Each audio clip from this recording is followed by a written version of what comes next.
ਦਿੱਲੀ 'ਚ ਚੱਲ ਰਹੇ ਕਿਸਾਨ ਅੰਦੋਲਨ ਦੇ 7 ਮਹੀਨੇ ਪੂਰੇ ਹੋਣ ਤੇ ਦੇਸ਼ ਭਰ ਵਿੱਚ ਕਿਸਾਨਾਂ ਨੇ ਰਾਜਪਾਲਾਂ ਰਾਹੀਂ ਰਾਸ਼ਟਰਪਤੀ ਦੇ ਨਾਂ ਤੇ ਰੋਸ ਪੱਤਰ ਲਿਖੇ। ਇਸ ਦੀਆਂ ਖਬਰਾਂ ਹਰ ਥਾਂ ਨਸ਼ਰ ਹੋਈਆਂ, ਪਰ ਰੋਸ ਪੱਤਰ 'ਚ ਕਿਸਾਨ ਜਥੇਬੰਦੀਆਂ ਨੇ ਕੀ ਲਿਖਿਆ ਉਹ ਅੱਖਰ ਲੈ ਕੇ ਖਾਸ ਖਬਰ ਖਾਸ ਚਰਚਾ ਪ੍ਰੋਗਰਾਮ 'ਚ ਹਾਜ਼ਰ ਨੇ ਸੀਨੀਅਰ ਪੱਤਰਕਾਰ ਦੀਪਕ ਸ਼ਰਮਾ ਚਨਾਰਥਲ।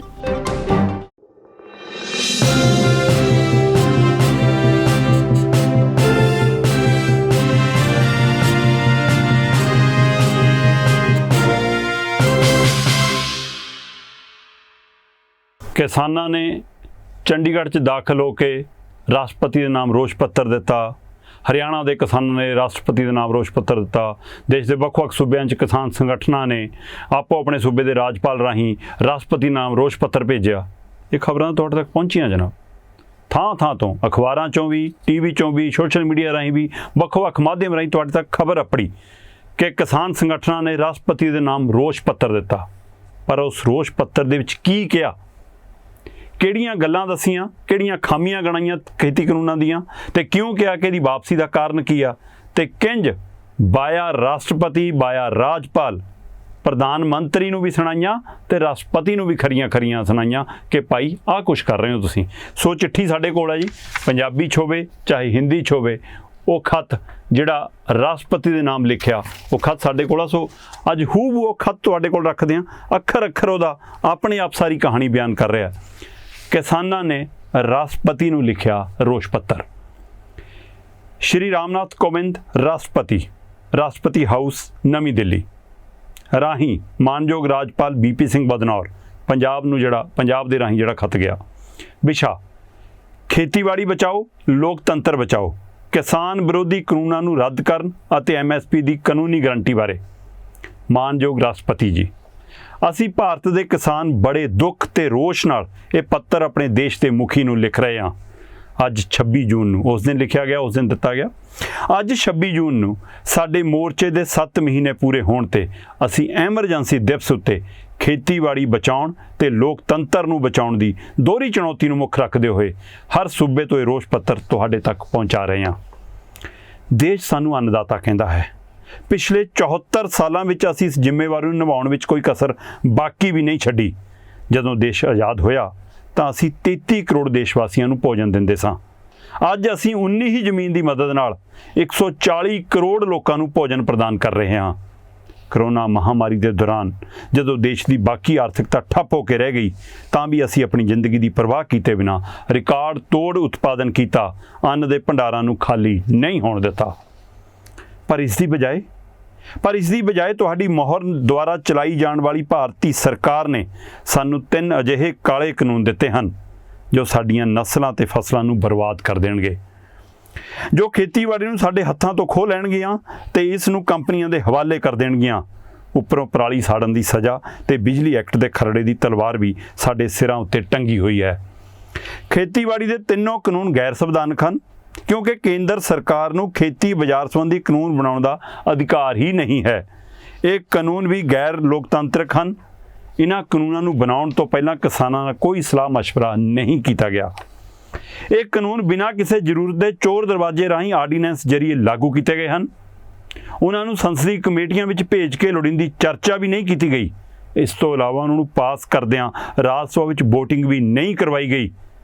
असीं आस कीती सी कि बाबा साहेब द्वारा बनाए संविधान के पहले सिपाही होने के नाते तुसीं अजिहे गैर संविधानक, गैर लोकतंत्रक अते किसान विरोधी कानूनों उत्ते दस्तखत करन तो पहलां इनकार कर देवोगे, पर तुसीं अजिहा राष्ट्रपति जी नहीं कीता।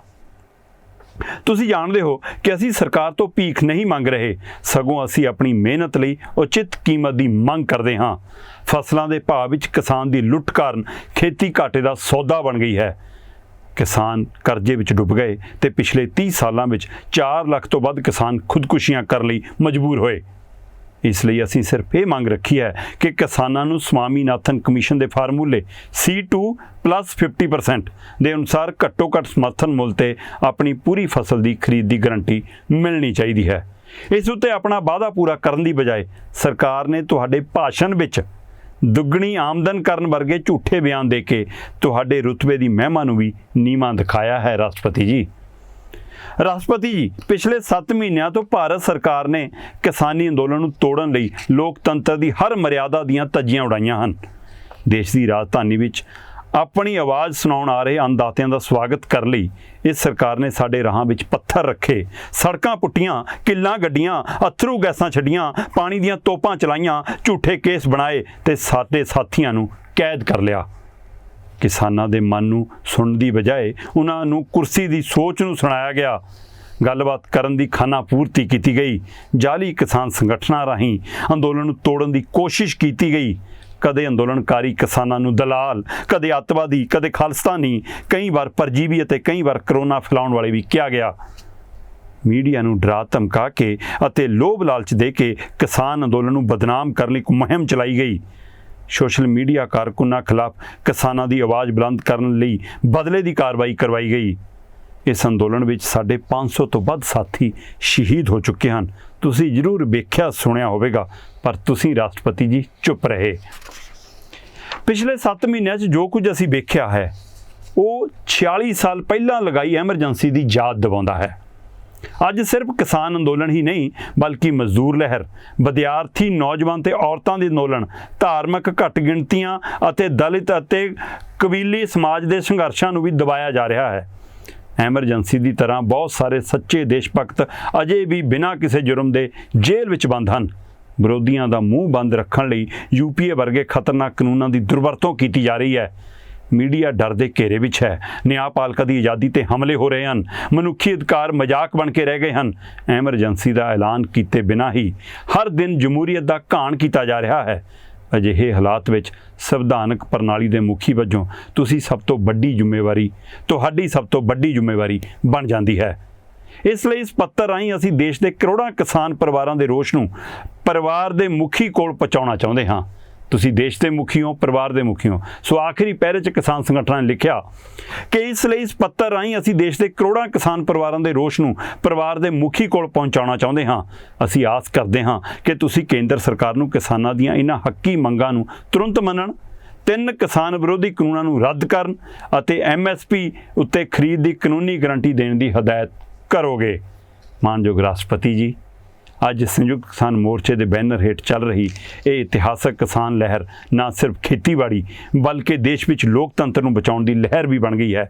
ਸਾਨੂੰ ਉਮੀਦ ਹੈ ਸਾਨੂੰ ਇਸ ਪਵਿੱਤਰ ਮੁਹਿੰਮ ਵਿੱਚ ਤੁਹਾਡੀ ਪੂਰੀ ਹਮਾਇਤ ਮਿਲੇਗੀ। ਅਜੇ ਵੀ ਆਸ ਬਰਕਰਾਰ ਹੈ। ਸੋ ਇਸ ਲਈ ਇਸ ਚਿੱਠੀ ਦੀਆਂ ਆਖਰੀ ਲਾਈਨਾਂ ਲਿਖਦਿਆਂ ਕਿਸਾਨ ਸੰਗਠਨਾਂ ਨੇ ਲਿਖਿਆ, ਸਾਨੂੰ ਉਮੀਦ ਹੈ ਕਿ ਸਾਨੂੰ ਇਸ ਪਵਿੱਤਰ ਮੁਹਿੰਮ ਵਿੱਚ ਤੁਹਾਡੀ ਪੂਰੀ ਹਮਾਇਤ ਮਿਲੇਗੀ, ਕਿਉਂਕਿ ਤੁਸੀਂ ਨੇ ਸਰਕਾਰ ਨੂੰ ਨਹੀਂ ਬਲਕਿ ਸੰਵਿਧਾਨ ਨੂੰ ਬਚਾਉਣ ਦੀ ਸਹੁੰ ਖਾਈ ਹੋਈ ਹੈ। ਬਲਕਿ ਉਹਨਾਂ ਨੇ ਕਿਹਾ ਕਿ ਤੁਸੀਂ ਸਰਕਾਰ ਨੂੰ ਬਚਾਉਣ ਦੀ ਨਹੀਂ, ਸੰਵਿਧਾਨ ਨੂੰ ਬਚਾਉਣ ਦੀ ਸਹੁੰ ਖਾਧੀ ਹੈ। ਇਸ ਲਈ ਤੁਹਾਤੋਂ ਅਜੇ ਵੀ ਆਸ ਹੈ। ਜੈ ਕਿਸਾਨ, ਜੈ ਹਿੰਦ। ਅਸੀਂ ਭਾਰਤ ਦੇ ਲੋਕ, ਦੇਸ਼ ਦੇ ਅੰਨਦਾਤਾ, ਸੰਯੁਕਤ ਕਿਸਾਨ ਮੋਰਚਾ।